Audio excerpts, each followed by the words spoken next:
Solutions, including AJR1 and getting us to at least the national average within the decade. Additionally, another group of us, about 20 of our members, we were able to meet with the governor, who was very cordial and friendly, and we reminded him of our needs and what we have to do for kids, which is raise the revenue to help solve some of our problems and have solutions. A few speakers here. We have some of our members. We have some of the folks in the Assembly and the Senate that have signed our pledge that they will support specific new revenue and getting us to the national average. And we have some of our community allies that are here as well. Each of them will want to say a few words here, so stand by. And we're going to start off with Kaylin Evans from Empower Nevada Teachers, one of our prime co-conspirators here to push the envelope and push the need. Here we go. Here's Kaylin. Thank you, Brian. Let's give it up for Brian. We actually have a member of our organization on our board, Janine Luciani. Are you here? There you are. She's going to speak on our behalf today. Let's give it up for Janine. As educators, I know how hard you work. You know that Nevada has the highest class size in the nation. You know that half of the teachers in our state don't make it past 5 years. You know that our counselors' caseloads are 4 times the size they should be. I don't need to tell you that Nevada has not supported you adequately for at least a decade. So forgive me for turning my back on you. You aren't the people I need to speak to. Nevada legislators, we voted for you. Now we need you. We stand here before you for the 3rd time in a year. We have written to you. We have called you. We have spoken to you in person. It is time for you to stand up for Nevada children. Nevada's education funding is unacceptable. We are tired of having the largest class sizes in the country. We are tired of being asked to do more with less. We are tired of seeing colleagues who love their job burn out early and leave the profession. We are tired of seeing our children not get the support they deserve from their state. The time is now to listen to educators. We support SB 346 and SB 375. We need you to fix SB 543 to grandfather in Victory in Zoom schools, account for inflation, and take out the anti-union and end balance provision. And finally, we have a bill that can adequately fund education in our state. So you need to let Nevadans vote on AJR1. We must invest in education like our future depends on it. Thank you so much for having me this evening. My name is Christine, and I'm the Policy Director with the Progressive Leadership Alliance in Nevada. I'm also the proud daughter of an elementary school teacher and union member. Nevadans have long suffered from underfunded education and healthcare. The pandemic has not only exposed the inadequacy of our public funding to meet the basic needs of hardworking Nevadans, it also necessitated cuts to the services vulnerable Nevadans need most. There is a cost to providing over $5 billion in annual deductions to corporate mine owners.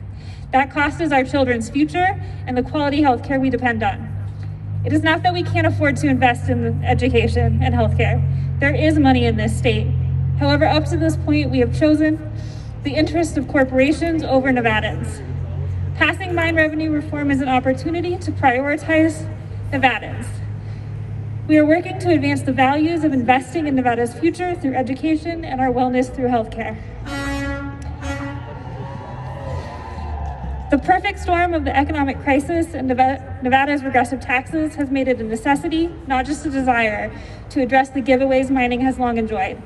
The tension in this conflict is, do we fund our state on the backs of working people or multi-billion-dollar corporations?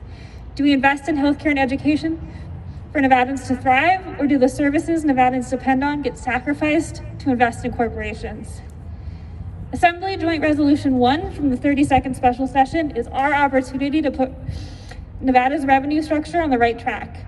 We're calling on our legislators to join with progressives, educators, parents, healthcare providers, public employees, and all Nevadans by modernizing the mining industry's tax structure. During the pandemic, Nevadans had to dig deep to find ways to stay healthy and protect their families to eventually make it out of the pandemic hole. The Nevada legislature must operate with the same sense of urgency and call on the mining industry to dig deep and pass AJR 1. Thank you. Just on our teachers asking for revenue. It shouldn't be on our educators and those who care about education. And it shouldn't just be education that we're talking about, because healthcare is something that the legislators, whenever there's an economic downturn, they always cut education and healthcare. Those two services alone, in addition to all the other social services that the state provides, affect low-income people of color, BIPOC communities. And so we gotta look for revenue sources to make sure that we are funding those services. AJR 1, as Christine perfectly laid out, will be a start. We need to pass AJR 1, have it go to the vote, because the people will know what we need. We need more revenue for our state. SB 346 is another opportunity for us to bring in more revenue. We need to be looking for all opportunities to make sure that we are bringing additional revenue to help out our communities. Faith in Action Nevada stand here with our partners, as well as our teachers, to ask for more revenue in our state, because it's our moral obligation to make sure that we are fighting for all communities. Thank you. Good afternoon. Woo-hoo! All right, it's nice and warm today. My name is Yui Win, and I'm really proud to be here and stand alongside my educator brothers and sisters. You know, I have the privilege of serving as the executive director of the One API Nevada, and also the vice president of the Asian Community Development Council. We represent the over 300,000 Asian Pacific Islander in Nevada. Now, that is not a small number, guys. That is a very significant number. And guess what? We are invisible. We are not counted anywhere, and we are often being left behind. And what do? We need to do what? We need more education. We need to make sure our kids, and we need to make sure our community is well educated, and make sure that there are more resources for teachers as well as students. As you all know, we are 48th in education funding. This is unacceptable. You know that we are very high prioritized education for all Asian Pacific Islander community across the country. And we think 48 is a very disappointing number. We are also, just like my predecessor have spoken up here today, Christine and Ben, you know, other social services are as important. Healthcare, access to healthcare, access to education during this pandemic, or also before and after pandemic, is critical for the growth of our community. And we need as much as we can. So everyone needs to get involved, not just legislator, not just educator, everyone, because this is all of our problems.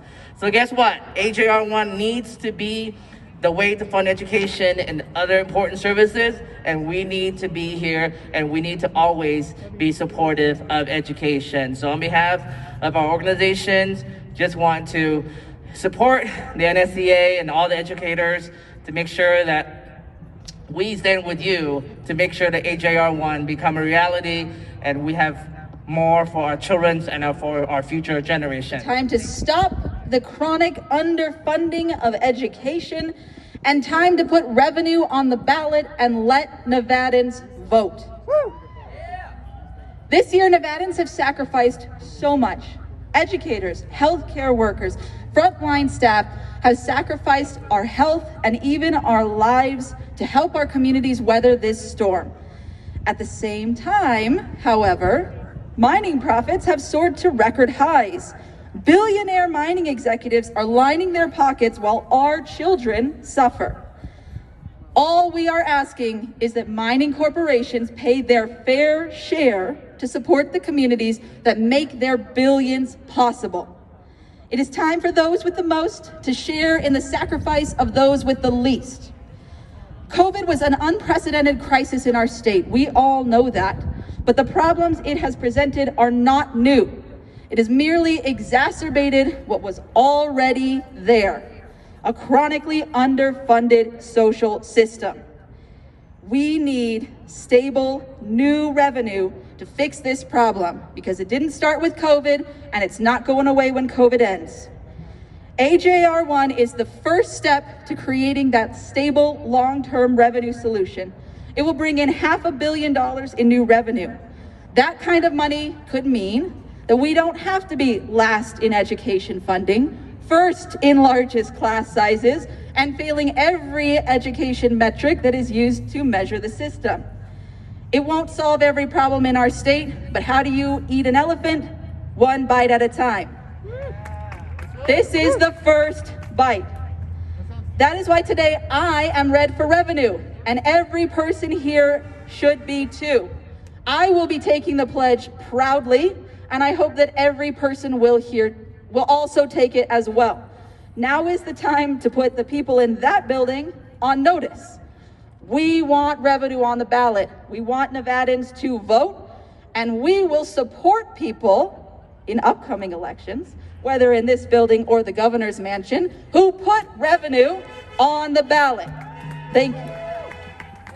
Are we red for Ed today? I can't hear you. Are we red for Ed today? I am so sick and tired of coming to this building every single session and begging for couch pennies. That is what I do every single year, and I'm tired of it. I'm tired that my mom, who is an elementary school office manager, has to count couch pennies for her kids to get HEPA filters to be able to go back to the classroom safely because the school district isn't providing equipment necessary to keep the educators and the students safe. I am tired of going and campaigning for elected officials who make us promises every single year and then get up here and do nothing. And I don't care what the letter is behind their name. This is a nonpartisan issue.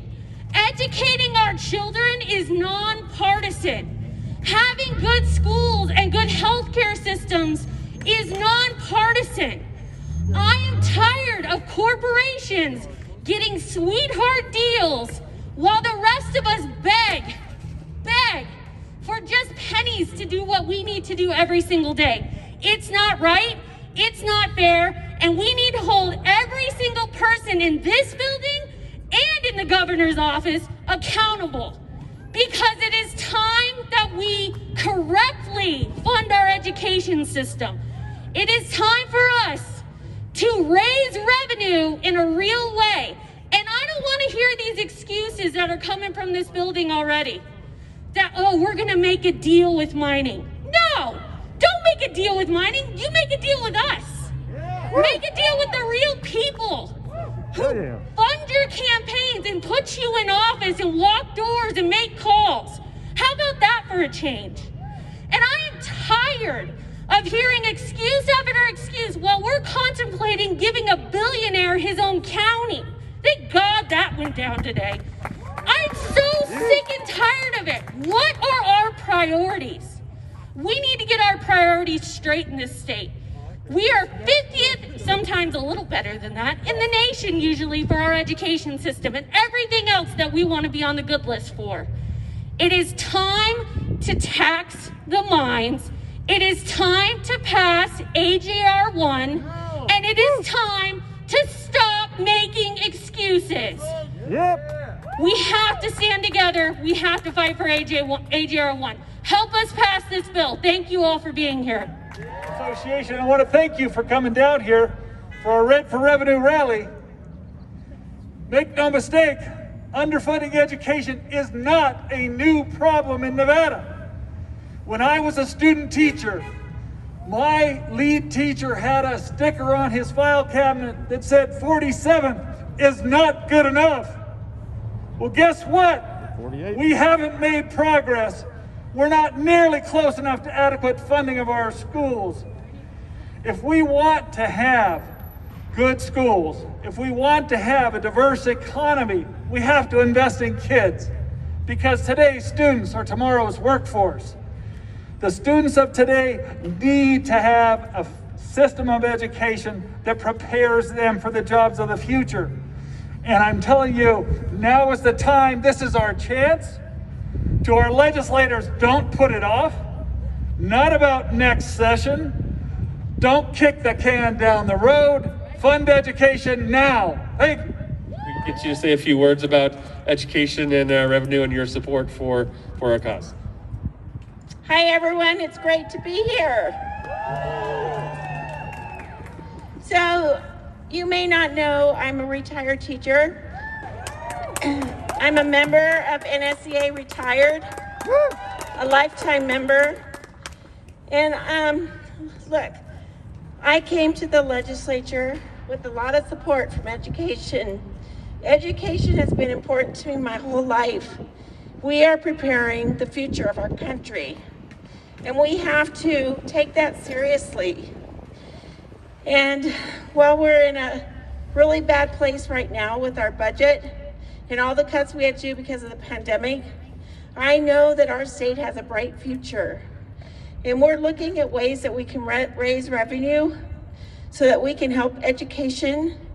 And I pledge to you, as a member of Senate Education and as a senator, that I will work every day to make sure. That's great. Everybody wave.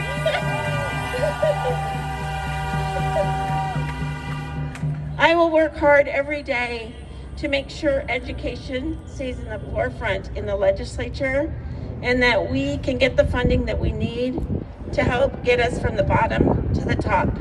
Thank you so much, and thanks for everything all of you do.